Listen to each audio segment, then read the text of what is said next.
kita langsung saja ke firman Tuhan. Nah, firman Tuhan judulnya, apakah Anda sudah merdeka? Kenapa saya pilih judul ini? Karena kita baru saja merayakan hari kemerdekaan negara kita, Republik Indonesia, yang ke-76. Dan sebagai manusia, kemerdekaan itu adalah sesuatu yang luar biasa yang bisa kita nikmati atau kita hargai. Bahkan bagi kita semua saat ini adalah yang kita bisa isi dalam kemerdekaan itu.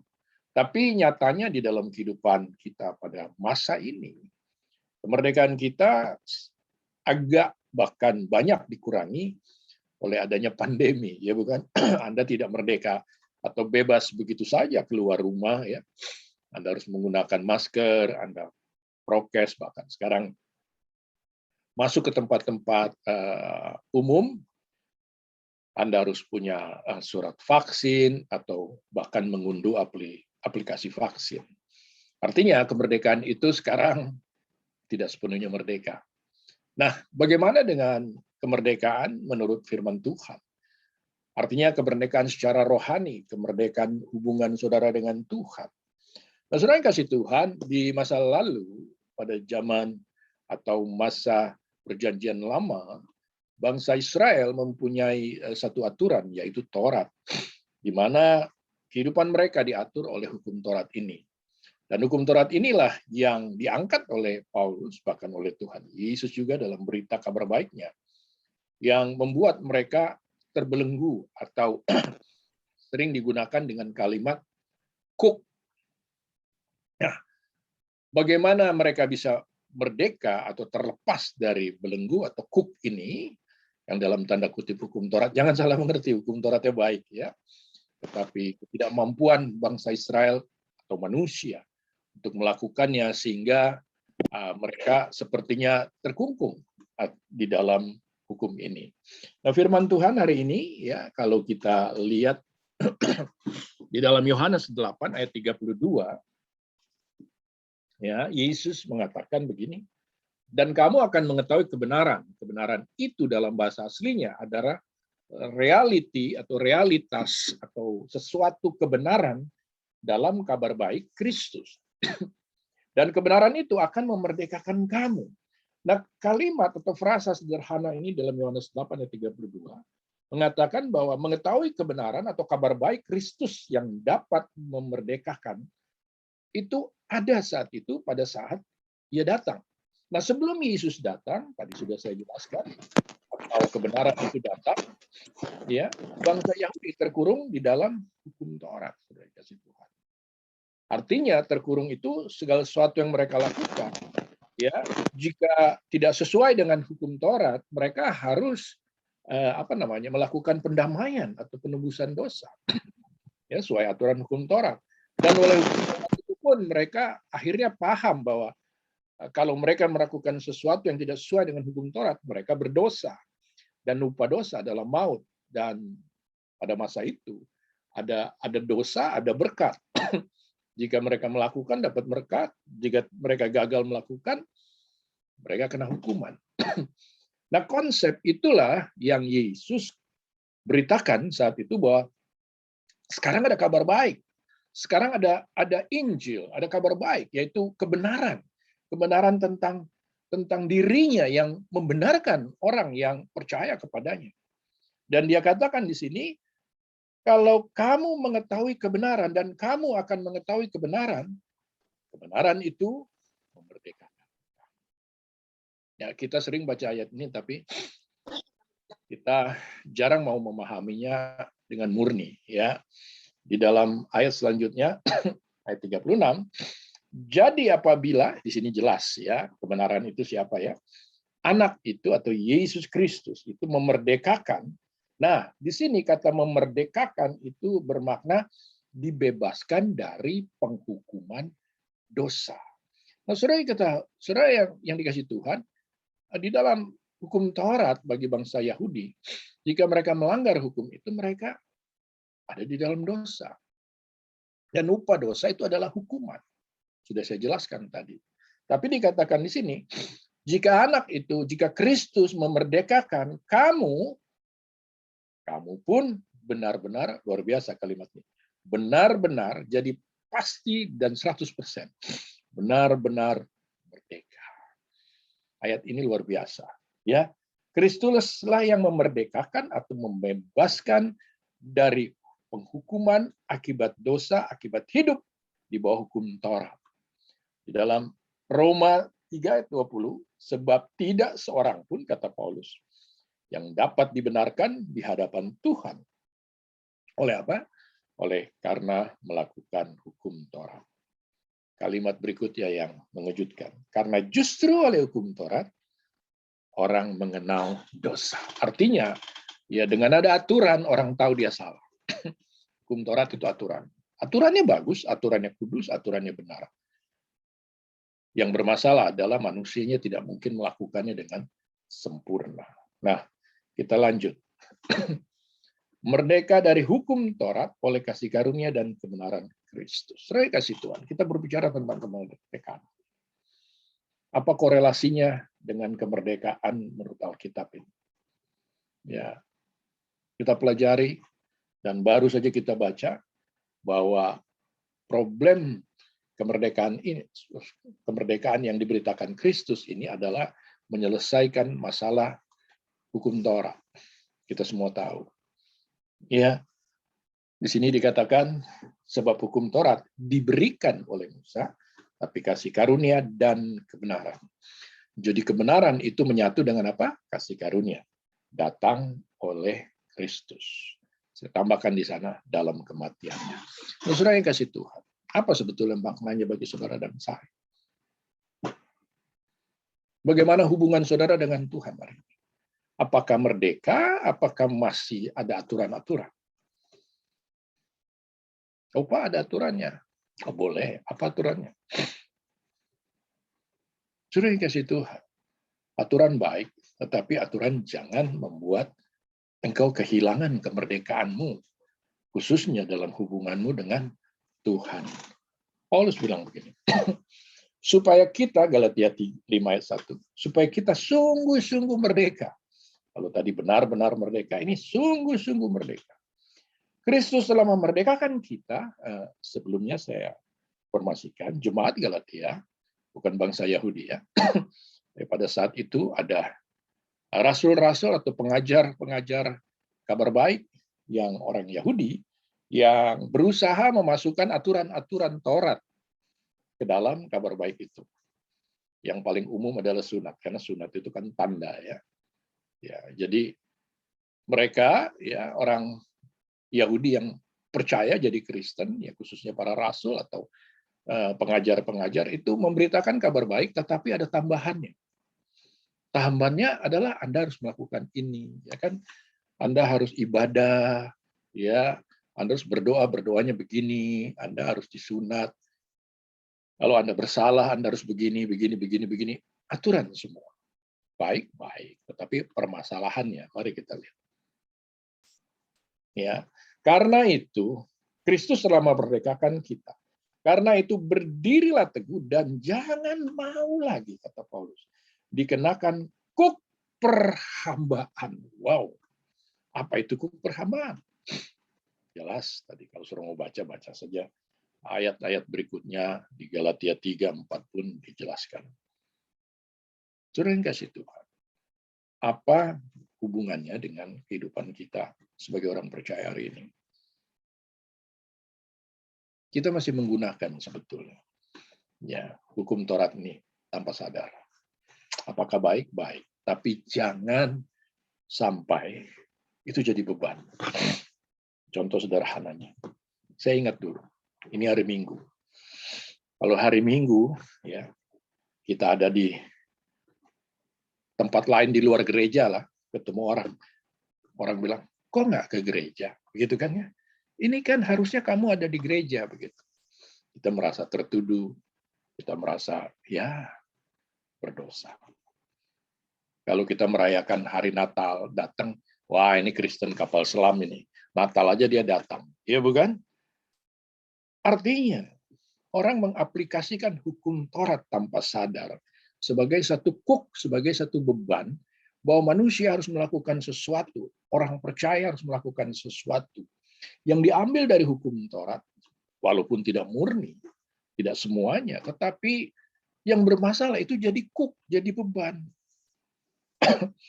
Saya ingat dulu kalau saya ke gereja itu hari Minggu selalu banyak masalah. Masalahnya artinya ya ada yang mau jam segini, ada yang mau jam segitu, ada yang maunya di sini, ada yang mau di situ.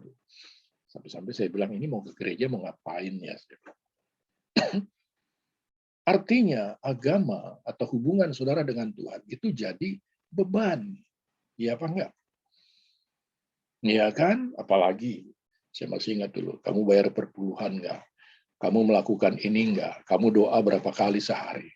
Semua jadi beban, jadi kuk. Saya tidak menyarankan saudara tidak berdoa, harus. Tapi jangan jadi beban. Saya tidak menyarankan saudara harus dengar live streaming ini. Tidak. Ya. Kalaupun mau, puji Tuhan. Tapi jangan jadi beban. Jangan jadi sesuatu yang membuat hubungan saudara dengan Tuhan bermasalah.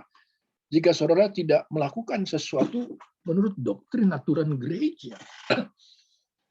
Saya ingat satu saat, ya saya diminta untuk berbicara. Lalu saya katakan, ya karena waktu saya harus cepat-cepat, ya kan. Ya, saya bilang kita nyanyi satu lagu aja, diprotes. Nggak bisa, minimal 3 lagu. Kenapa saya bilang? Kita harus mengundang hadirat Tuhan, luar biasa. Nah, mari kita lihat. Paulus katakan ya, berdirilah teguh dan jangan mau lagi dikenakan kuk perhambaan. Dalam peraturan hukum Taurat, Anda akan terbebani, terdakwa, terintimidasi. Puji Tuhan, kebenaran Kristus telah memerdekakan kita orang percaya dengan sempurna dalam kasih karunia-Nya. Sehingga janganlah mau lagi ibadah hidupmu dibebani dengan aturan-aturan yang saat ini serupa dan mirip doktrin hukum Taurat dalam bentuk doktrin agama. Yang tujuannya sebetulnya ingin menguasai jemaat, ingin memanipulasi jemaat. Maaf, ya. Tapi saya percaya ya bahwa saudara sebagai umat Tuhan adalah milik Tuhan, bukan milik gereja, apalagi milik saya atau milik orang lain atau milik gembala. Saya ingat selalu kalau kami berkumpul sebagai hamba Tuhan, selalu obrolannya nggak jauh dari berapa jemaatmu. Nah, dia bilang kalau jemaat saya luar biasa, jemaat saya, gereja saya, terus kasih Tuhan. Bagi saya, saudara, sahabat, GTM, dalam milik Tuhan 100%, bukan milik saya. Saya pun milik Dia. Dan saudara memiliki Tuhan 100%. Ya. Kita bersyukur punya komunitas. Ya, tetapi jangan itu menjadi beban. Mari kita lanjut firman Tuhan.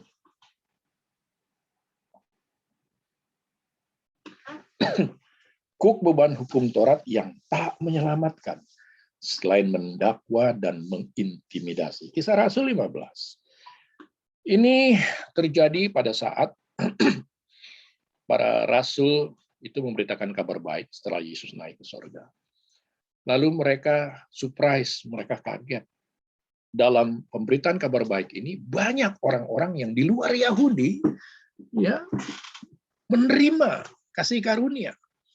Menerima, bahkan mereka kaget dipenuhi oleh Roh Kudus, artinya bisa berbahasa lidah, ya kan, bisa bernubuat tentang firman. Pada masa itu firman belum tertulis, saudara. Jadi pada saat orang bernubuat itu mengatakan firman, bukan lu buat atau gua buat, bukan. Mereka mengatakan firman dalam bernubuat. Karena saat itu tidak seperti kita, firmannya sudah lengkap. Dulu belum disusun, ya bukan?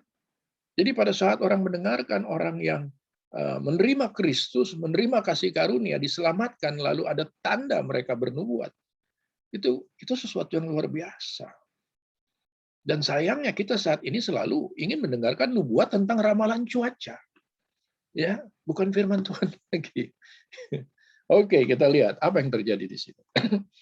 Kalau demikian, mengapa kamu mencobai Tuhan? Mencobai dengan meletakkan pada tengkuk Ini kan bahasa kiasannya. Murid-murid itu satu kok itu beban yang tidak dapat dipikul baik oleh nenek moyang maupun oleh kita sendiri, para rasul bilang. Jadi pada saat itu rasul-rasul itu bermusyawarah, ya, mengatakan bahwa ini orang-orang yang bukan Yahudi ini, mereka terima Kristus, ada tanda-tanda Roh Kudus di sana, ya. Tapi mereka nih, ya, harus disunat, harus tidak boleh makan ini, tidak boleh makan itu. Artinya harus menerima hukum Taurat. Lalu apa di sini dikatakan? Ya, kalau demikian, mengapa kamu mencobai Tuhan? Wow. Jadi kalau ada yang menuntut saudara sebagai orang percaya untuk melakukan ini, melakukan itu, supaya hubungan saudara beres, atau apalagi supaya saudara diberkati, atau supaya hubungan saudara lebih baik dengan Tuhan, mereka mencobai Tuhan. Yang tidak baik. Jangan sampai aturan-aturan yang dalam tanda kutip baik itu menjadi beban. Yang jelas di kalimat ini, nenek moyang. Artinya bangsa Israel. Ya, nenek moyang itu berbicara tentang orang-orang hebat bangsa Israel. Termasuk di sana ada Musa, ada siapa lagi, Daud. Sebut saja yang hebat-hebat sana. Tidak bisa lakukan. Bahkan mereka sendiri tidak bisa lakukan. Kenapa? Yakobus 2 ayat 10. Sebab barang siapa menuruti seluruh hukum itu, tetapi mengabaikan apa? Satu bagian daripadanya, ia bersalah terhadap seluruhnya. Hukum Taurat itu baik. Paulus tidak pernah menyalahkan hukum Taurat, saya pun tidak. Tapi permasalahan dengan hukum Taurat itu, Anda akan berputar-putar di situ. Berbuat dosa, minta ampun, merasa luar biasa, berbuat dosa. Anda nggak bebas-bebas dari dosa.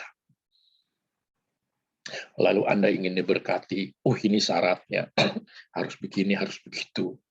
Ya, begitu Anda mengikuti diberkati, oh Anda bersaksi puji Tuhan. Lalu Anda mencoba melakukannya lagi, nggak diberkati. Mau bersaksi? Nggak ada yang bersaksi. Kenapa? Karena saudara harusnya sudah merdeka dari aturan-aturan seperti itu. Saudara kasih Tuhan, berbicara berkat, berbicara pemeliharaan. Bukti, 1 tahun lebih sudah kita ada bersama COVID. Apakah orang-orang kudus, orang-orang yang mengaku hebat itu terhindar dari COVID? Tidak. COVID tidak memilih agama. COVID tidak memilih kekudusan saudara. COVID tidak memilih saudara rajin berdoa. Tidak. COVID ya COVID, penyakit ya COVID. Ya kan? Musibah ya musibah, tidak pilih saudara itu siapa. Saudara harus paham bahwa kemerdekaan saudara itu, kemerdekaan adalah hubungan yang sempurna dengan Tuhan. Hidup dan pada saat sudah pergi, sempurna. 100%. Hargai itu. Karena jika saudara ingin pegang aturan-aturan apapun itu bentuknya. Ada yang bilang bukan hukum Taurat, Pak, tapi ini katanya harus begini, harus begitu. Luar biasa. Nggak boleh begini, Pak. Nggak boleh begitu. Salah itu. Tuhan tidak berkenan. Ya, kalau saudara berbuat dosa, ya salah. Tapi kalau hanya aturan-aturan yang membuat saudara katanya harus akan menjadi lebih baik hubungannya, akan berkenan kepada Tuhan. Saudara sudah merdeka oleh Kristus. Saudara sudah dibenarkan oleh kasih karunia-Nya. Mari kita merayakan kemerdekaan kita, khususnya di dalam Kristus hari ini, dengan mengerti ya bahwa Anda sudah bebas dari aturan-aturan yang diambil dari hukum Taurat. Di sini katakan, apapun bentuk doktrinnya, jika prinsipnya berdasarkan hukum Taurat, akan menjadi beban yang tak dapat menyelesaikan dosa. Di dalam Galatia 3 ayat 24 bunyi begini. Jadi hukum Taurat adalah penuntun bagi kita sampai Kristus datang, supaya kita dibenarkan karena iman. Hukum Taurat menuntun manusia, orang percaya, ya, agar memahami adanya dosa. Sehingga saudara membutuhkan apa? Kasih karunia dan kebenaran Kristus. Supaya apa? Saudara merdeka dari tuntutan hukum Taurat. Saudara harus benar, saudara harus hidup yang baik. Itu pasti. Tapi kalaupun saudara tidak mampu atau tidak sengaja melakukannya, apapunlah keadaan ini, percayalah, Tuhan tetap mengasihi saudara. Cara untuk membereskan hubungan sederhana. Ya, baca surat Yohanes banyak sekali. Jika hatimu menuduh engkau, Tuhan Yesus lebih besar daripada hati. Jika engkau berdosa, engkau punya perantara. Luar biasa Yohanes bilang. Akuilah, minta ampunlah, ya, dan nikmatilah kemerdekaan di dalam Kristus. Oh Pak, jadi enak dong? Bukan enak. Tapi saudara tidak punya beban dalam hubungan saudara dengan Tuhan. Akibat pasti ada. Ya, saudara mencuri kalau ketangkap ya. Tidak lepas dari kemerdekaan ini. Kalaupun saudara kena COVID gara-gara saudara tidak masker atau melakukan hal yang tidak sesuai dengan prokes ya tidak ada hubungannya dengan kemerdekaan ini. Saudara yang kasih Tuhan, mari kita pahami kemerdekaan yang kita miliki. Merdeka dari dosa hukum Taurat, ya, oleh Roh Kristus yang membuahkan kasih. Galatia 18. Galatia 5:18 maksudnya. Tapi jikalau kamu memberi, jadi itu keputusan kita ya, memberi dirimu dipimpin oleh Roh, maka kamu tidak hidup di bawah hukum Taurat. Luar biasa. Jadi kalau saudara hidup mengikuti kehendak Tuhan, yaitu rohnya yang ada di dalam hidup kita, saudara sebetulnya tidak hidup di bawah hukum Taurat. Tapi banyak orang yang mengatakan bahwa saya hidup menurut pimpinan roh. Bahkan kalau saya jalan, saya tanya Roh Kudus, ya, saya harus lewat kiri atau lewat kanan, ya kan? Tapi dalam kehidupan ibadahnya, mereka tetap memegang hukum-hukum ini. Bagaimana? Mari kita baca. Roma 8 ayat 2. Roh itu roh Kristus, roh Tuhan, yang memberi hidup telah memerdekakan kamu dalam Kristus dari hukum dosa dan hukum maut. Artinya, saudara, kemerdekaan di dalam Kristus adalah saudara melakukan pekerjaan baik, saudara melakukan perbuatan baik, saudara hidup benar dengan keberadaanmu, ya, yang tidak mungkin 100% sempurna karena saudara masih hidup di dalam daging. Ada pergumulan, ya, pergumulan dengan apa? Pergumulan dengan keinginan daging, bukan pergumulan dengan COVID, pergumulan dengan apa ya, mencari uang, tidak. Tetapi karena saudara sudah merdeka, selalu ada kasih karunia yang melimpah dalam hidup saudara. Ya. Tetapi buah roh ialah, saudara hafal ini semua, kasih. Buah roh akibat saudara mengikuti atau memberi, memilih untuk mengikuti kehendak Tuhan. Bukan hukum. Kehendak Tuhan. Apa itu kehendak Tuhan? Sederhana. Mengasihi, melakukan pekerjaan baik, di sini dikatakan pasti ada hasilnya. Hasilnya itu apa? Kasih. Ada sukacita walaupun hidupmu di dalam masalah. Ada damai sejahtera walaupun mungkin saudara mengalami kekurangan yang luar biasa atau mungkin saudara sakit. Tapi karena kemerdekaan itu, saudara merasa ada sukacita di dalam hidup saudara. Saudara bisa memiliki kebaikan, kemurahan, dan seterusnya. Kelembutan, penguasaan diri, dan seterusnya. Itu hasilnya, saudara. Mari kita lihat firman Tuhan. Saya hanya mengambil kata sejatinya, karena Roma 12 ayat 1 kita sudah pernah bahas, ya ada pelajaran. merdeka dari ibadah agama. Orang Kristen selalu berpikir ibadah itu hari Minggu, ibadah itu hari-hari tertentu. Ya, saudara, ibadah bagi saudara dan saya itu 24 jam, setiap detik itu ibadah. Artinya apa? Hubungan saudara dengan Tuhan. Apa itu? Roma 12 ayat 1 sudah jelas. Berilah tubuhmu seutuhnya. Artinya seluruh kehidupanmu itu ibadah. Kita sudah pernah bahas. Tidur pun ibadah. Masih ingat pelajaran itu. Nah, saya ingin membahas mengenai ibadah sejati karena orang sering banyak atau multi interpretasi tentang sejati ini. Ibadah sejati ini harus nyanyinya khusus. Ibadah sejati ini harus acaranya. Bukan. Mari kita lihat. Itu adalah ibadahmu yang sejati. Saudara mau tahu kalimat atau kata sejati itu dalam bahasa aslinya logikos, logika. Masuk akal, sehat, dan cerdas. Itulah ibadahmu yang sejati. Apa? Lakukan dalam seluruh kehidupanmu apa yang masuk akal, sehat, saudara. Dan cerdas. Tidak perlu ada aturan macam-macam.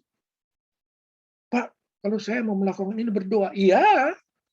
Tapi kalau lupa saudara berdoa, apakah saudara berdosa? Tidak. Yang masuk akal aja. Masuk akal sehat. Dan cerdaslah. Kenapa harus cerdas? Supaya tidak dibebani oleh kuk yang mengatakan salah. Anda harus begini, harus begitu. Anda harus begini, harus begitu. Supaya Tuhan berkati, begini. Supaya terhindar dari corona, begini. Saudara yang kasih Tuhan. Mau terhindar dari corona, prokes. Ibadah sejati adalah saudara tetap mempercayai Tuhan dalam kehidupanmu. Lepas apa yang terjadi dalam hidup. Itu yang masuk akal. Itu yang berkenan. Saya baca di dalam Ibrani 11 ayat 6 kalau tidak salah. Tuhan berkenan. Tuhan suka sekali jika engkau mempercayai Dia di dalam seluruh perjalanan hidup.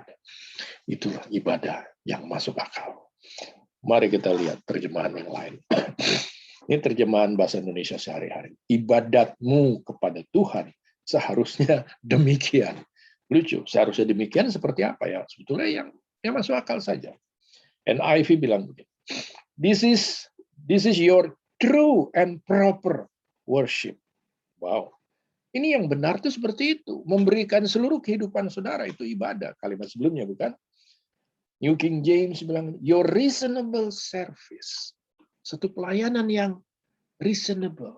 Masuk akal. Sederhana. Your spiritual service of worship katanya. Di dalam NASB. Artinya satu ibadah atau persembahan yang rohani. Yaitu kehidupanmu sehari-hari. Yang masuk akal.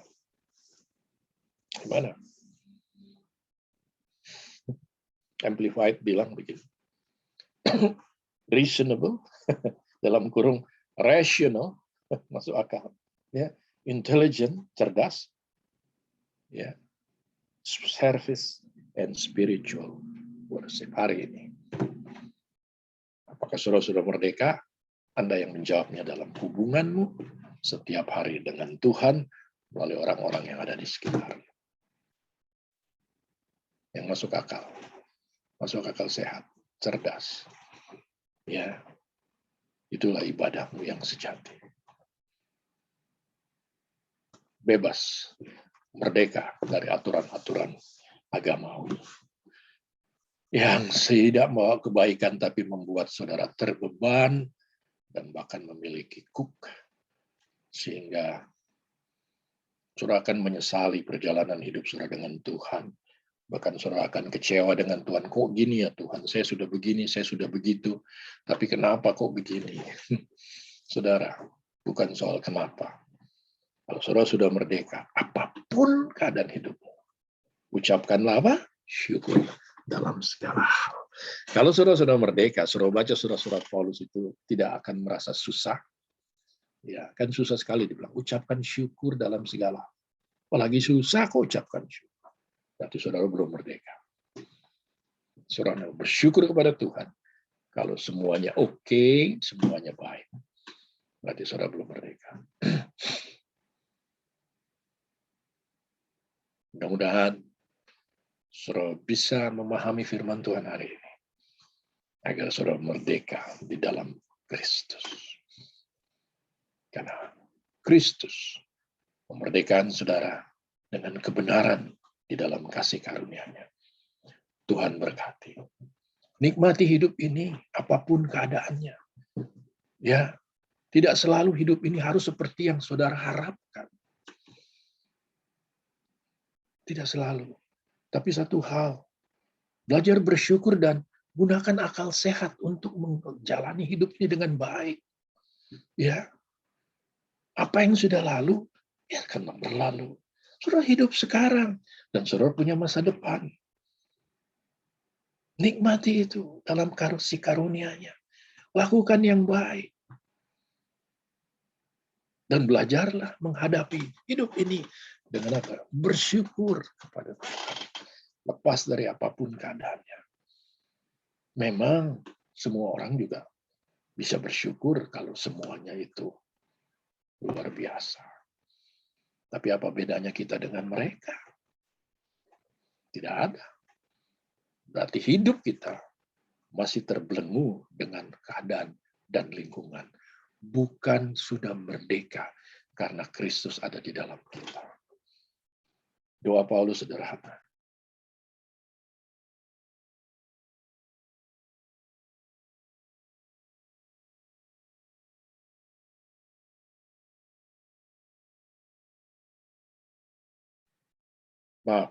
Kiranya damai sejahtera Kristus yang melampaui segala akal memelihara hati dan pikiranmu. Hari ini, pahamilah saudara sudah merdeka di dalam damai sejahtera Tuhan. Sehingga apapun yang saudara hadapi, pikiran dan hati saudara merasa tenang di dalam Kristus. Tuhan berkati. Mari kita berdoa. Bapak, terima kasih untuk hari ini. Kami bersyukur Tuhan, walaupun lewat Zoom, walaupun tidak ada pujian Tuhan, tapi kami percaya kami adalah orang yang sudah dimerdekakan oleh Engkau di dalam Kristus. Mampukan kami menikmati hidup ini, mampukan kami beribadah dengan seluruh kehidupan kami, dengan akal sehat, dengan cerdas, tanpa terbebani dengan aturan-aturan yang membuat kami merasa terbeban. Sehingga Tuhan, apapun yang terjadi, apapun yang akan kami lalui nanti, kami terpelihara di dalam apa? Damai sejahtera. Sehingga pikiran kami mungkin terganggu, tapi bisa tenang. Hati kami mungkin rasanya berat atau kesal, sakit, tapi bisa ada damai sejahtera. Terima kasih Tuhan. Kau berkati saudara-saudaraku yang mendengarkan, khususnya sahabatku di GTM ini. Kiranya damai sejahtera Kristus ada dalam kehidupan kita orang percaya. Dan kami menikmati kemerdekaan di dalam Engkau. Saudara-saudara yang kasih Tuhan, terimalah berkat daripada Bapa, itu damai sejahtera, anugerah, kasih sayang Tuhan Yesus Kristus yang tidak putus-putusnya dalam kasih karunia-Nya, menyertai engkau, memelihara hati pikiranmu, sehingga saudara bisa menikmati hidup yang sementara ini dalam kasih karunia-Nya, dan selalu bersyukur, menikmati kasih-Nya, dan menjadi berkat bagi setiap orang yang ada di sekitarmu. Diberkatilah dan jadilah berkat. Pemeliharaan Roh Kudus selalu memelihara dan memimpin, menghibur seluruh kehidupanmu sampai Dia datang. Dalam nama Tuhan Yesus Kristus. Amin.